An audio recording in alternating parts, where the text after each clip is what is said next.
Les rendez-vous de la santé sur Soleil FM. Dans notre rendez-vous de la santé, on va faire appel à quelqu'un qui est au cœur du dispositif et de cette cellule de crise Covid-19 sur le Pays d'Armes en termes médical. C'est le coordinateur, c'est monsieur Karim Debat, qui est docteur au niveau du centre hospitalier Joseph Amerdal, chef du pôle des urgences, réanimation cardiologie, chef de service de réanimation polyvalente et de surveillance continue. Docteur Debat, bonjour. Bonjour. Alors, vous avez en charge cette organisation sur le territoire.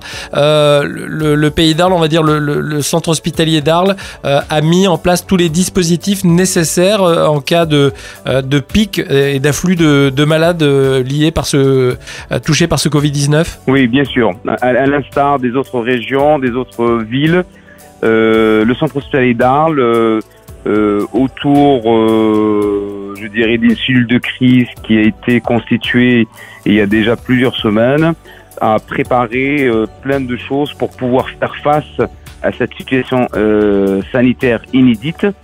Et donc, tous les parcours ont été, je dirais, préparés.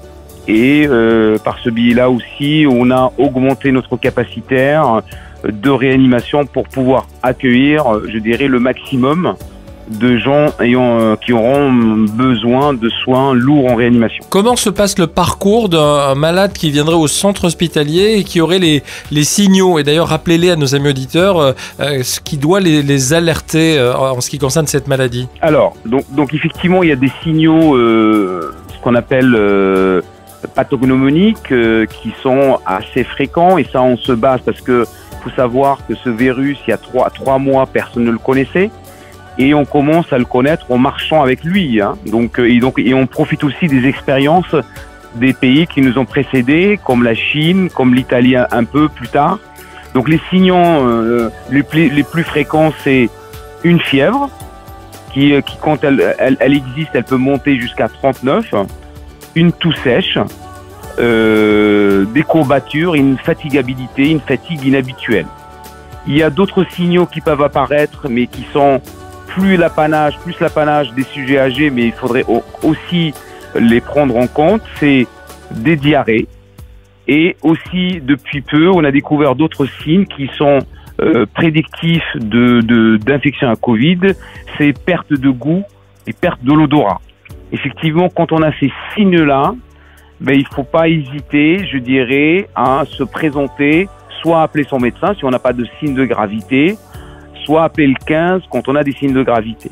Voilà à peu près les signes cardinaux qui peuvent, je dirais, nous alerter et alerter tous les citoyens pour dire que je suis suspect d'être Covid positif. Le parcours, vous l'avez dit, on doit appeler le 15. Est-ce qu'il arrive qu'il y ait des gens qui se présentent spontanément au niveau du centre hospitalier et qui pensent avoir ces signes si particuliers? De moins en moins, mais il reste encore. C'est-à-dire que les choses ont été bien cadrées, c'est-à-dire que les gens qui n'ont pas de signes de gravité doivent passer par leur médecin traitant. Les médecins traitants se sont organisés pour pouvoir constituer une première barrière pour ne pas surcharger les services des urgences. Les personnes qui ont des signes de gravité, c'est-à-dire des difficultés respiratoires, des malaises, une hypotension, des choses comme ça, eux, ils doivent appeler le 15 qui évalue la situation et qui les prendra en charge pour les amener à l'hôpital le plus proche. Il faut savoir que l'ARS de notre région a découpé le territoire avec des centres qui doivent se préparer pour accueillir les malades Covid, comme c'est notre mission. Donc nous, l'hôpital d'Arles, donc on est dans cette liste-là et on est en première ligne pour pouvoir accueillir les malades suspects de Covid, du plus léger jusqu'au plus grave. Vous avez créé une structure, un véritable sas d'analyse ou de diagnostic de ce Covid au niveau du centre hospitalier. Exactement. Donc pour pouvoir, je dirais, séparer les patients suspects de Covid des autres patients qui viennent fréquenter les urgences, même si on en voit moins par rapport à la diminution des activités et confinement, mais il en reste aussi des gens qui viennent pour d'autres pathologies. Donc il y a eu l'installation d'une tente qui est au sas des urgences, qui est fléchée et qui prendra en charge tous les patients qui viennent pour les signes qu'on a énumérés auparavant, qui seront pris en charge par une équipe composée d'une infirmière, d'un médecin pour les premiers soins. Ils seront prélevés pour pouvoir faire le diagnostic.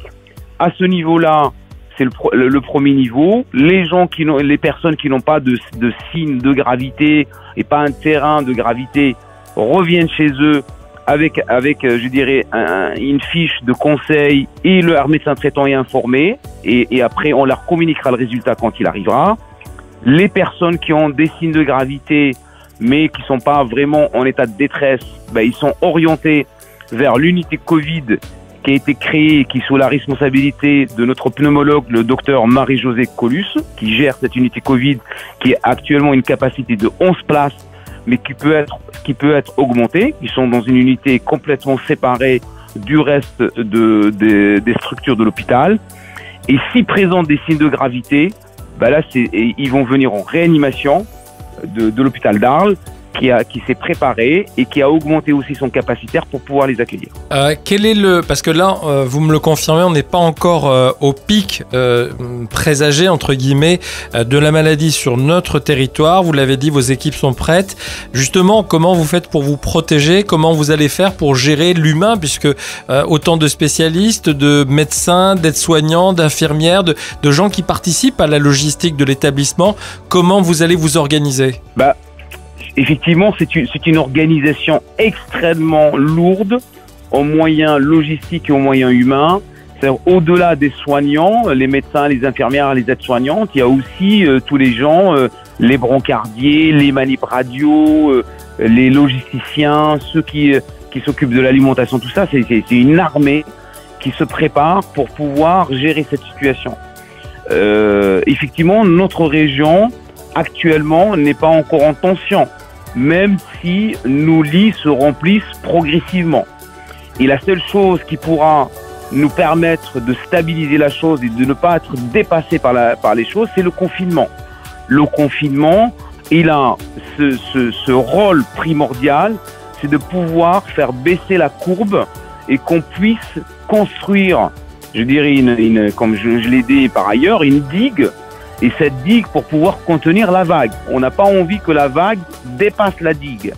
Et effectivement, le confinement drastique, c'est-à-dire que les gens doivent, et je le répète tous les jours, le confinement, il doit être drastique. Le Covid-19, ou le SARS-CoV-2, de son nom scientifique, n'est véhiculé que par l'être humain. Plus on se déplace, plus on a des contacts, plus on ne prend pas les usages pour pouvoir se protéger, mettre un masque ou se laver les mains plusieurs fois par jour, toutes les heures, plus je dirais ce virus va s'éparpiller et aller vers les autres citoyens. Il faut savoir qu'avant le confinement, le degré de contagion du Covid-19, il était de 3. C'est-à-dire un patient peut le refiler juste en discutant avec des gens, le refiler à 3 autres personnes, et les 3 autres personnes vont le refiler chacun d'entre eux à 3 autres personnes. Et vous allez voir une augmentation pyramidale des gens qui vont être atteints. Il faut savoir que les gens qui vont être atteints, il y a entre 5 et 6%, et ça c'est les chiffres, on se base sur les chiffres chinois et italiens, et pour nous c'est pareil, 5 à 6% qui auront besoin de soins en réanimation. Et ce qui pose problème pour la réanimation, c'est la durée de séjour. C'est pour ça que les lits de réanimation chez nos collègues de l'Est de la France ont été dépassés, parce que c'est des malades, quand on intube et on met sous ventilation artificielle, ils vont partir pour 14 à 21 jours en réanimation. Et si le flot de patients graves continue, à un moment, on ne pourra plus les accueillir. Et le rôle du confinement, c'est ça. C'est donner le temps aux soignants, aux établissements de santé de se préparer au mieux et de soigner ceux qui sont déjà, je dirais, dans une situation gravissime. Et donner le temps un peu plus tard pour pouvoir fabriquer un vaccin. Un vaccin pour une maladie virale, c'est minimum 6 mois pour avoir la recherche. Donc pour l'instant, on en est là. Donc le confinement, je ne cesserai jamais de le répéter, le confinement de façon drastique. Et je sais que c'est pas simple. Tous on a des familles, on a des proches, on a des enfants, et je sais que c'est difficile. Mais malheureusement, on n'a que ça comme solution. Si on veut ne pas voir des morts par milliers, par dizaines de milliers, pour ne pas dire par centaines de milliers dans notre pays, il faut se confiner. Il n'y a que ça comme solution. J'ai pas d'autres questions parce que vous avez été clair pour nos amis auditeurs. J'espère qu'ils auront entendu le message. En tout cas, moi, je voulais, au nom de ces auditeurs qui n'ont pas forcément le micro de Soleil FM, vous remercier du travail que vous faites, remercier toutes les personnes que vous avez citées. C'est-à-dire que, bien sûr, le corps médical, mais les infirmiers, les aides-soignants, les logisticiens, tous ceux qui font marcher la mécanique de ce cordon sanitaire que vous êtes en train d'animer sur notre territoire. Écoutez, moi, je vous remercie de relier nos messages. Un mot à rajouter, c'est qu'il faut que tout le monde sache qu'on est en guerre. On est en guerre contre un adversaire invisible, très intelligent. Et pour pouvoir gagner cette guerre, les soignants ne pourront pas la gagner tout seuls.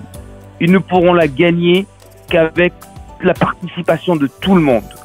Et la participation des non-soignants, de ceux qui n'ont pas un métier, je dirais, vital pour faire marcher la mécanique des soignants, doivent rester chez nous. C'est la distanciation sociale.